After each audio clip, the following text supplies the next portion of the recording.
Дал ушундай көрүнүш көчөдө чандай гана кездешет. Өзүмдүн жеке оюм мындай учурларга туш болсом, ичимден кубанып алам. Азыркы учурда жаштар китеп окубай калды. Китеп бетин ачпайт деген ойду ар бир экинчи адам айтып жүрөт. Бирок бул ойго кошулуу толугунан мүмкүн эмес. Себеби китеп сүйгөн, китептин күйөрманы болгон жаштар дагы жок эмес. Алдыда дал ушулар тууралуу сөз кылабыз.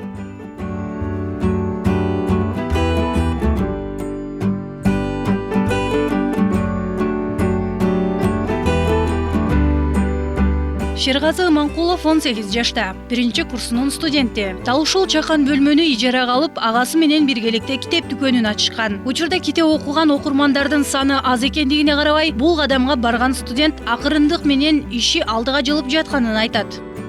Башында чындыгында бир аз коркунуу болду, өзүн актабай калабы, кандай болот.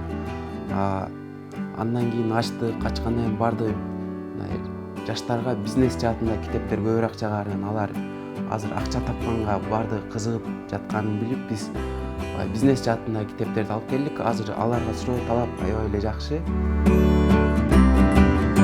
Урматтуу көрүүчү, учурда сизди кандай китептер кызыктырат? Соңку кезде көпчүлүк окурмандар ийгиликке оңой жетүүнүн жолун баяндаган же болбосо мотивация берген китептерди көп окушат. Бул нерсени байкаган каарманыбыз дүкөндөгү китептердин басымдуу бөлүгүн ушул жаатка бурган.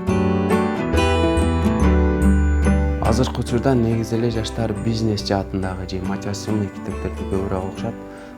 Дүйнөлүк тренерлерден Брайан Трейси, Роберт Кийосаки, Луиза Хей китептер жакшы окулат. Кыргыз жазуучуларынын чыгармаларынан тарта дүйнөлүк деңгээлдеги ишкерлердин эмгек жолу жазылган китептерди кыргыз тилинде кездештирүүгө болот. Ал менен бирге өспүрүмдөргө арналган атайын жомок ырлар да орун алган.